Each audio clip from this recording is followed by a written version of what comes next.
Parte 4. Análisis de números primos. Ahora vamos a ver algunas consecuencias de la varianza de Q de X. Habíamos visto que para Pn igual 2, entonces la varianza era igual a 0. Todos los números primos mayores a 2 estarán incluidos en la fórmula 2x más menos 1, x natural y x mayor o igual a 1. Para Pn igual 3, también habíamos visto que la varianza era igual a 0. Entonces todos los números primos mayores a 3 estarán incluidos en la fórmula 6x más menos 1, con x natural mayor o igual a 1. Y para los Pn mayores o iguales a 5, teníamos que la varianza era distinta de 0. A partir de Pn mayor o igual a 5 no existe fórmulas lineales. Ahora vamos a ver los primeros números primos y cómo se aplica la fórmula. 3, que es mayor que 2. La fórmula es 2 por 1 más 1. Y 2 por 2 menos 1. Para 5, 2 por 2 más 1. Y 2 por 3 menos 1. 6 por 1 menos 1. Para 7, 2 por 3 más 1. 2 por 4 menos 1. 6 por 1 más 1. Para 11, 2 por 5 más 1. 2 por 6 menos 1. 6 por 2 menos 1. Vamos viendo que todos los números primos se le puede hallar una fórmula que encaje en 2x más 1, 2x menos 1 o 6x más menos 1. Por ejemplo, el 43, el último, es 2 por 21 más 1, 2 por 22 menos 1 y 6 por 7 más 1. Ahora estamos en condiciones de hacer un análisis de la tasa de números compuestos. Sabíamos que por la ley de cuantía, la cantidad de mínimo factor primos igual a Pn es constante en Pn primorial. El análisis estadístico de Q de X, tenemos que la varianza es distinto de 0 para Pn mayor o igual a 5. Si el resto de Pn más 1 cuadrado menos Pn al cuadrado dividido Pi primorial es distinto de 0 para Pi menor o igual a Pn y para Pi mayor o igual a 5, vamos a obtener un error estadístico al aplicar la tasa Pi de números compuestos, pero que afecta únicamente al resto de la división. En la parte entera no se va a generar diferencia, porque independientemente de cómo están distribuidos los mínimos factor primos en Pn primorial, por la ley de cuantía, la cantidad va a ser siempre constante, por lo tanto no va a arrojar diferencia. Y tenemos que el error no se traslada del intervalo Pn cuadrado Pn más 1 al cuadrado al intervalo siguiente, Pn más 1 al cuadrado Pn más 2 al cuadrado. O sea, el error se va a generar únicamente en el intervalo que se aplica la tasa y no se acumula. Entonces, la tasa de números compuestos no pierde validez como herramienta analítica. Veamos acá, para Pn 41, Pn más 1, 43, el intervalo que va desde Pn al cuadrado 1681 a Pn más 1 al cuadrado 1849, la diferencia es 168, veamos la aplicación de la tasa. Como podemos ver, para Pi igual 2, no hay variación entre la tasa real y la tasa estimada. Para Pi igual 3 tampoco existe variación. La variación comienza a surgir a partir de Pi igual 5, pero las variaciones son tanto positivas como negativas, o sea, no hay un sesgo en la variación. Vemos como la tasa, tanto de números compuestos, por lo tanto también la tasa de números primos, no es una tasa precisa. Hay una diferencia en este caso del 2,6%.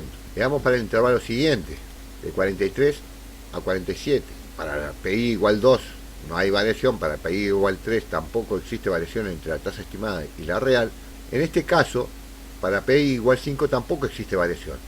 Como podemos ver, la diferencia que hemos visto en el cuadro anterior desaparece. ¿Y por qué 0? Porque 360 es múltiplo de 5 primorial, o sea de 30. 12 por 30, 360. Al ser múltiplo, no hay resto, el resto 0, por lo tanto el error desaparece. Cuando nos fijamos para el resto de los valores de Pi, la división entre 360 sobre Pi primorial arroja un resto y la variación en la tasa surge únicamente sobre ese resto. De ahí que el total de la tasa de números compuestos difiera entre la tasa real y la tasa estimada. Ahora vamos a ver la estructura de la base. Llamaremos estructura de la base a la distancia que guardan dos elementos consecutivos. Por lo tanto, la distancia D es igual a xy más 1 menos xy. En el cambio de base, la mayor parte de la estructura veremos que se preserva. Tenemos la base 0 con xy igual 1 y xy mayor o igual a pn y menor o igual a pn menos 1 primorial menos 1, donde el mínimo factor primo de xy mayor a pn menos 1, y la base 1, x'y igual 1, y x'y mayor o igual a pn más 1, y menor o igual a pn primorial menos 1, donde el mínimo factor primo de x'y es mayor a pn. La fórmula es xy más m pn menos 1 primorial, con m natural y m mayor o igual a 0 y menor o igual a pn menos 1. EI es igual a x'y, si solo si EI es igual a 1, o el mínimo factor primo de EI mayor a pn. Y EI va a ser igual a FI si solo si el mínimo factor primo de EI es igual a pn. Solo se rompe la estructura en los FI, o sea, cuando el mínimo factor primo de EI es igual a pn. Y como veremos, en el cambio de base la estructura íntegra se replica pn veces, ya que el valor de m va entre 0 y pn menos 1. EI es igual a xy más m pn menos 1 primorial, y EI más 1 es igual a xy más 1 más m por pn menos 1 primorial. La diferencia entre EI más 1 menos EI va a ser xy más 1 más m por pn menos 1 primorial menos xy más m por pn primorial. La diferencia se preserva, sigue siendo d. Se eliminan estos dos elementos y queda la diferencia entre xy más 1 menos xy, o sea d. La estructura se rompe si el mínimo factor primo de EI es igual a pn o el mínimo factor primo de EI más 1 es igual a pn. Como veremos, no se van a romper simultáneamente en los dos EI consecutivos. Tenemos que por correspondencia biunívoca a cada FI le corresponde un único XY, o sea, a cada XY le va a corresponder un solo FI. Y no existen dos FI consecutivos, dado que, como vimos, Q de X es mayor o igual a 2. Por ese motivo no puede romperse simultáneamente NI y EI más 1. Entonces tenemos que concluir que las veces que se rompe la estructura va a ser igual a la cantidad de elementos de la base, Q de I, que es igual a la productoria, desde I igual 2 a I igual n-1 de PI menos 1. Vamos a ver unos ejemplos.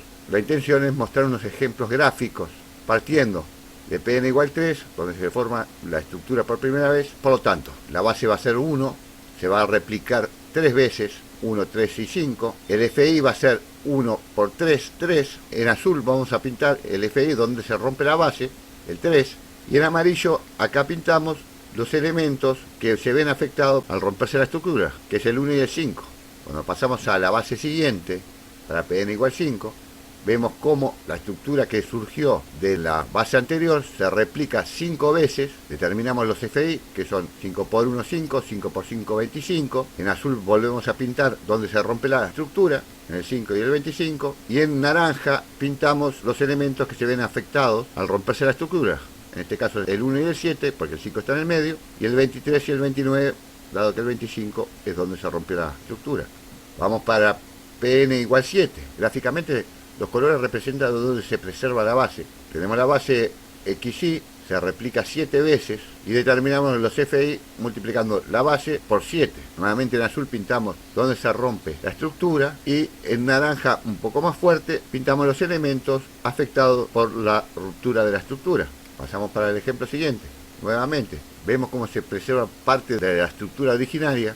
La base se replica 11 veces. En azul pintamos los FI, que se calcularon la base por 11. En rojo pintamos los elementos afectados por la ruptura de la estructura. Y vamos para la estructura Pn igual 13. La idea es mostrar gráficamente cómo se preserva parte de la estructura originaria a medida que hacemos un cambio de base. Como vemos, la estructura preserva la simetría con un eje de simetría en Pn primorial sobre 2.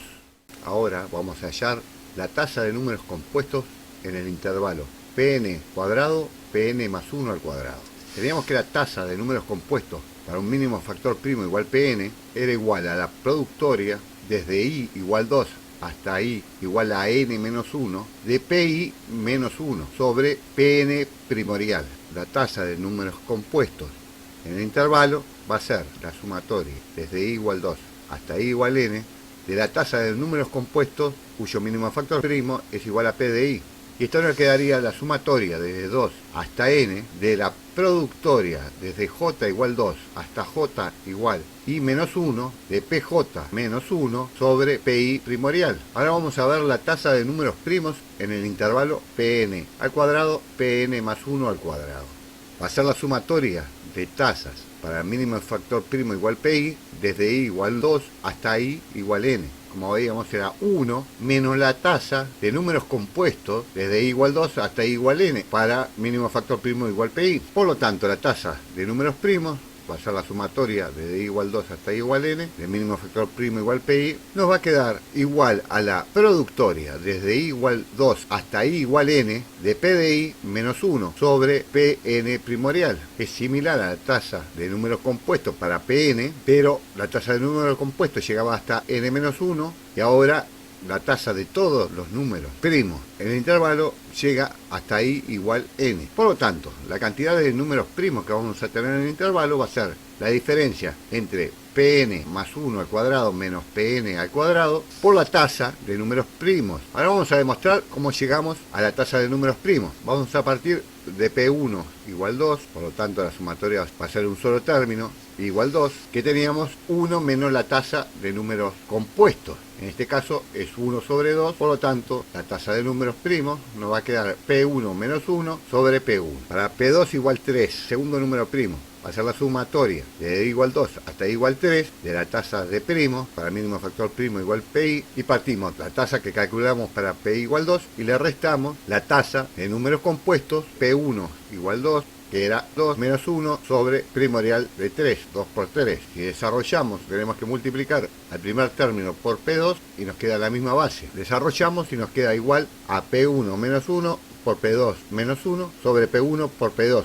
O sea, 2 menos 1 por 3 menos 1 sobre 2 por 3. Esto es la productoria desde i igual 2 hasta i igual 3 de p de i menos 1 sobre 3 primorial. Para el término siguiente, p3 igual 5. Por lo tanto, la tasa de números primos, cuyo mínimo factor primo es igual a pi, va a ser la sumatoria de i igual 2 hasta i igual 5, que nos va a quedar lo que habíamos hallado para p2 igual 3, que es esta misma, menos la tasa de números compuestos, cuyo mínimo factor primo es igual a 5. Por lo tanto, nos queda 2 menos 1 por 3 menos 1 sobre primorial de 5. P1 es 2, P2 es 3 y P3 es 5. Nuevamente, para tener la misma base, debemos multiplicar el primer término por P3 y si desarrollamos, nos queda P1 menos 1, P2 menos 1, P3 menos 1 sobre P3 primorial. Esto es 2 menos 1, 3 menos 1, 5 menos 1 sobre primorial de 5. O sea, la productoria desde i igual 2 hasta i igual 5 de pi menos 1 sobre 5 primorial. Así, por inducción completa podemos mostrar la fórmula que presentamos anteriormente. Ahora vamos a ver un gráfico que va desde Pn entre 2 a 991 y Pn más 1 entre 3 y 997, lo que quedaría Pn al cuadrado entre 4 y 982.081 y Pn más 1 al cuadrado entre 9 y 994.009. Tenemos la cantidad real de primos y la cantidad estimada de primos, la que surge de la tasa. Esto es contando los primos que hay en cada uno de los intervalos y esto es aplicando la tasa en cada uno de los intervalos. Como podemos ver, las curvas se superponen, son prácticamente iguales, viendo que hay más primos estimados en los intervalos de los que hay en realidad. Acá vamos a ver una comparación de la tasa de números primos real versus la estimada, o sea, la cantidad de primos real en un intervalo sobre el intervalo y la tasa de números primos que estimamos a partir de la fórmula. Tomamos el mismo intervalo y tenemos Tn de números primos es la tasa real y T' de números primos es la tasa estimada de números primos. En rojo tenemos la tasa estimada y en azul la tasa real. Como vemos, la curva de tasa estimada está por encima, básicamente, salvo en algunos puntos que se tocan, de la tasa real, pero siguen exactamente la misma tendencia. Por lo tanto, como habíamos visto, la tasa de números primos tenía incorporado un error estadístico, dada la distribución de los mínimos factor primos en Pn primorial, pero habíamos dicho de que no perdía valor como herramienta analítica. O sea, lo que nosotros tenemos en cuenta cuando pasamos a la tasa de números primos no es la exactitud del cálculo de los números primos en un intervalo, sino la tendencia de la curva. Y acá tenemos la comparación de la cantidad de primos sobre delta real versus estimada. En el mismo intervalo tenemos la cantidad de primos real sobre delta, y que lo vamos a poner en azul, la cantidad estimada de primos sobre delta, la que surge de la tasa, que lo ponemos en rojo. Como podemos ver, que es lógico que acompaña que la cantidad de primos sobre delta se comporta similar a la tasa de números primos, por lo cual se estiman mayor cantidad de números primos que los que hay realmente en cada intervalo. Pero nuevamente el objeto del uso de esta herramienta es analítico, o sea, lo que vale es la tendencia de que el cociente entre los primos sobre delta tiene una tendencia creciente a medida que avanzamos en los intervalos. Bueno, ahora vamos a hacer el análisis de la tendencia creciente de los números primos. Tenemos por un lado que Pn más 1 es igual a Pn más delta, siendo delta mayor o igual a 2. Por lo tanto, Pn más 1 al cuadrado va a ser Pn al cuadrado más 2 delta Pn más delta al cuadrado. El intervalo donde vamos a calcular los números primos va a ser Pn más 1 al cuadrado menos Pn al cuadrado, que es igual a 2 delta Pn más delta al cuadrado. La cantidad de primos, acá le llamamos Q1, va a ser igual, por lo tanto, a 2 delta Pn más delta al cuadrado por la tasa de números primos, T1. T1 va a ser igual a la productoria, desde i igual 2 hasta i igual n, de pi menos 1 sobre Pn primorial. Por lo tanto, la cantidad de números primos en el intervalo sobre delta, Q1 sobre delta, va a ser igual a 2Pn más delta por la tasa de números primos, T1. Por otro lado, tenemos el intervalo siguiente, Pn más 2 es igual a Pn más 1 más delta prima, siendo delta prima mayor o igual a 2. Por lo tanto, Pn más 2 al cuadrado va a ser Pn más 1 al cuadrado más 2 delta prima Pn más 1 más delta prima al cuadrado. En el intervalo será Pn más 2 al cuadrado menos Pn más 1 al cuadrado, que es igual a 2 delta prima Pn más 1 más delta prima al cuadrado. La cantidad de primos Q2 en este intervalo va a ser igual a 2 delta prima Pn más 1 más delta prima al cuadrado por la tasa de números primos, T2. Y tenemos que T2 es igual a Pn más 1 menos 1 sobre Pn más 1 por T1, por la tasa anterior. Por lo tanto, la cantidad de primos en este intervalo, Q2 sobre delta prima, va a ser igual a 2 Pn más 1 más delta prima por T2. Y lo que tenemos que demostrar que la cantidad de primos sobre delta prima es mayor a la cantidad de primos Q1 sobre delta. Por lo tanto, 2Pn más 1 más delta prima por la tasa 2 mayor a 2Pn más delta por la tasa 1. Y acá vamos a hacer la demostración. Sustituimos la tasa T2 por Pn más 1 menos 1 sobre Pn más 1 por T1 y pasamos 2Pn más delta T1 al otro lado del signo de mayor. Por lo tanto, esta expresión tiene que ser mayor a 0. Sacamos T1 de factor común y desarrollamos el producto 2Pn más 1 más delta prima por Pn más 1 menos 1 y nos queda 2Pn más 1 al cuadrado más delta prima Pn más 1 menos 2Pn más 1 menos delta prima sobre Pn más 1 menos 2Pn más delta, que tiene que ser mayor que 0. Entonces, todos estos términos tienen como factor común Pn más 1. Por lo tanto, y está dividiendo, nos queda 2Pn más 1 más delta prima menos 2 menos delta prima sobre Pn más 1 menos 2Pn, y acá le sacamos el paréntesis, menos delta. 2Pn menos delta. Y acá tenemos que Pn más 1 era igual a Pn más delta. Por lo tanto, sustituimos Pn más 1 por Pn más delta y nos queda la misma ecuación sustituyendo Pn más 1 por Pn más delta. Y aquí desarrollamos el paréntesis, nos queda 2Pn más 2 delta más delta prima menos 2 menos delta prima sobre Pn más 1 menos 2Pn menos delta. Por lo tanto, tenemos 2Pn menos 2Pn, estos términos se eliminan. Y tenemos 2 delta menos delta, nos queda delta. Por lo tanto, nos queda T1 por delta menos 2 más delta prima menos delta prima sobre Pn más 1. Esto tiene que ser mayor que 0. Y acá sacamos delta prima de factor común. Y nos queda delta menos 2 más delta prima por 1 menos 1 sobre Pn más 1. Y acá tenemos que delta era mayor o igual a 2. Por lo tanto, delta menos 2 va a ser mayor o igual a 0.